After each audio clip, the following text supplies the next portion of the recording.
Assalamualaikum warahmatullahi wabarakatuh. Alhamdulillah, assalatu wassalamu ala rasulillah, la nabiyya ba'dah. Allahumma salli ala Sayyidina Muhammad wa ala ali Sayyidina Muhammad. Yang saya muliakan seluruh mahasiswa PKI YAIN Surakarta. Pada kesempatan kedua ini dalam kuliah online, saya akan berbicara tentang agenda diskusi dari problem perkembangan psikologi anak dan remaja.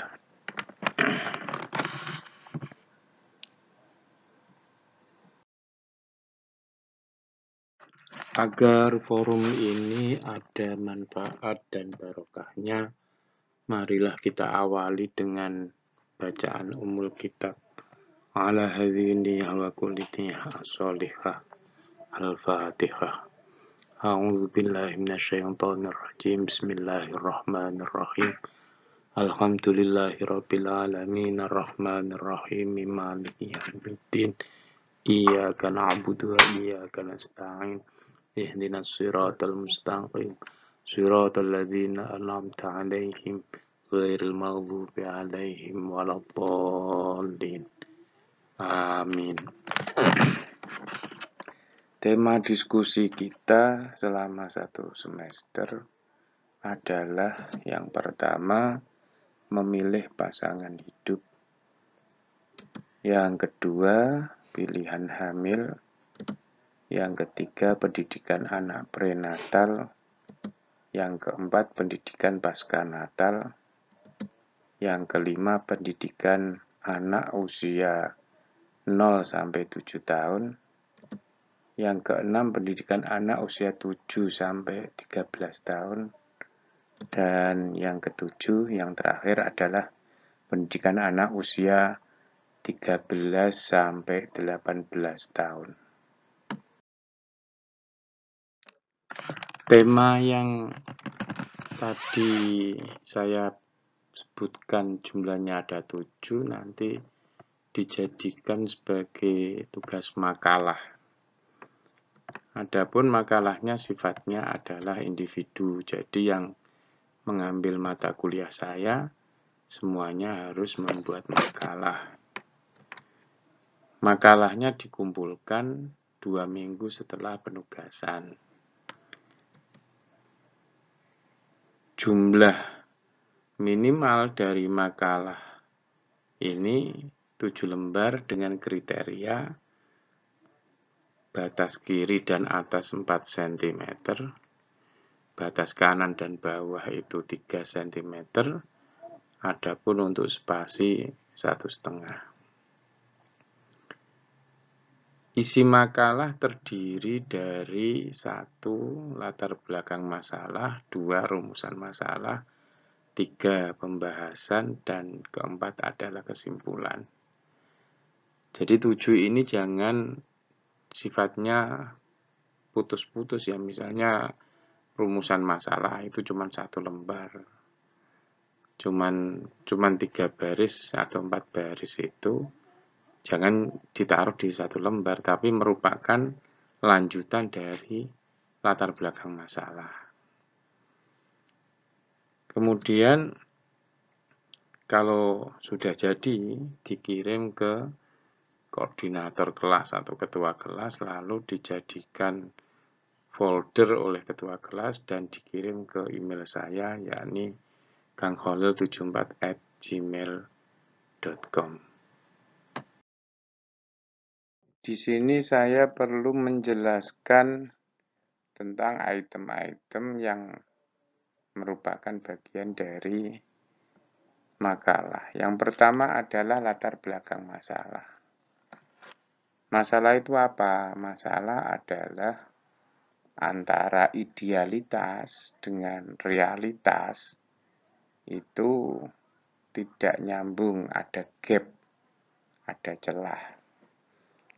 Misalnya, mencari pekerjaan bagi lulusan S1 harusnya itu lebih mudah daripada lulusan SMA.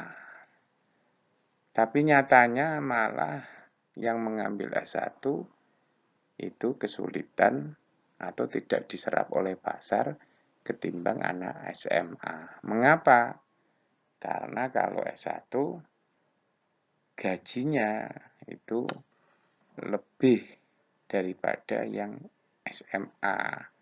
Padahal antara anak SMA dan S1 ini secara skill sama, karena cuman menjaga toko misalnya. Nah, latar belakang masalah itu isinya 1 dari 3. Yang pertama adalah baru. Ada nggak pemikiran baru? Pemikiran baru itu misalnya fenomena COVID misalnya. Fenomena COVID itu kan jumlah yang mati sekian, misalnya sekian ratus atau sekian ribu. Tapi tidak pernah diungkap berapa yang lahir selama COVID atau minimal perempuan yang hamil saat COVID ini. Nah, itu nanti kalau jumlah yang hamil itu lebih banyak dari yang mati, asumsinya ya nanti yang lahir itu lebih banyak dari yang mati selama COVID. Atau yang kedua, ada keunikan. Misalnya ada anak indigo. Nah, itu kan uniknya. Anaknya orang miskin, ya, asupan gizinya bisa jadi kurang, tapi anaknya indigo, misalnya seperti itu. Atau yang ketiga adalah, ini penting untuk diungkap. Nah, seperti pernah itu, anak kalau didengarkan dengan musik klasik akan cerdas nanti kalau lahir. Kenapa? Karena otaknya dirangsang dengan musik klasik. Bagaimana kalau diungkap anak selama dalam kandungan diberi stimulus dengan sholawatan, dengan murotal bacaan Al-Quran, dengan si ibu ini mengambil S1 atau S2 misalnya. Itu latar belakang masalah isinya seperti itu. Bagaimana membuat rumusan masalah? Rumusan masalah ini adalah kita atau Anda ketika membuat tulisan itu ingin menjawab apa? Lah, biasanya ya itu diberi rumus 5W 1H. Misalnya what apakah, where di mana, when kapan, why mengapa, ya. Who siapa, plus 1H how bagaimana.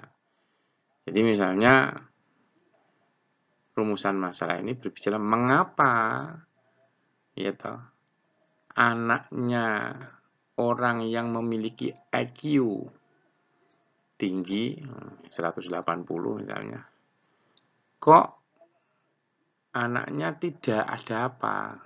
Itu namanya Anda meliti. Mungkin karena sewaktu ibunya hamil ini asupan gizinya kurang.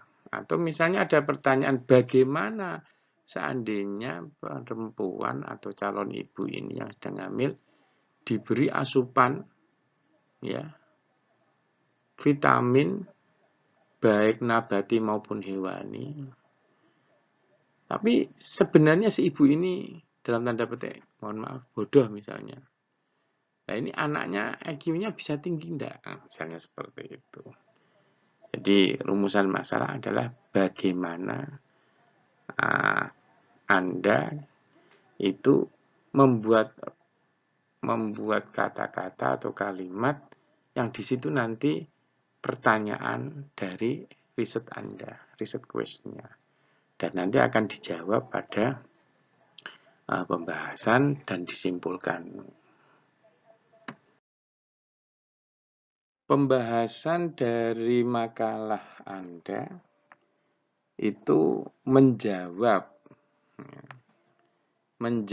secara teoritis tentang rumusan masalah, itu pembahasan. Makanya di sini saya tulis Anda harus merujuk kepada tokoh, perspektif tokoh itu bagaimana. Ini nanti minimal 3 buku ya. Jadi buku atau jurnal riset yang terbaru ya 10 tahun terakhir Anda cantumkan di situ. Bagaimana para tokoh ya, para peneliti menjawab problem yang Anda ingin bahas itu. Dan tidak ada salahnya ditambahi dengan, lah kalau Anda sendiri bagaimana? Perspektif penulis namanya. Kan tidak semua misalnya omongan seseorang itu Anda sepakat, kan tidak. Lah, ketidaksepakatan Anda ini juga perlu ditulis. Misalnya begini ya. Untuk meruntuhkan logika bahwa Fir'aun itu Tuhan, itu kan sederhana. Misalnya, kalau dia Tuhan, mengapa Tuhan hadirnya terlambat? Bukankah semesta ini yang menciptakan adalah Tuhan? Dalam kasus Fir'aun, mengapa kok Fir'aun lahirnya ya terlambat? Alam semesta sudah jadi, baru dalam tanda Tuhan lahir. Nah, itu kan tidak nalar. Nah, itu namanya kita mencoba untuk menyanggah atau berpendapat. Sama dengan yang trennya hari ini tentang khilafah misalnya. Ya memang dalam mata pelajaran sejarah Islam, sejarah peradaban Islam, SPI misalnya, itu ada khalifah atau khilafah. Khalifah misalnya khalifah Abu Bakar, Umar, Utsman, Ali misalnya. Ya diceritakan, tapi bukan berarti untuk mengusung itu dengan dibawa untuk kekinian dan menganggap bahwa itu bagian dari solusi ketimbang demokrasi. Misalnya seperti itu. Dan cara memperjuangkannya pun dengan cara yang inkonstitusional misalnya.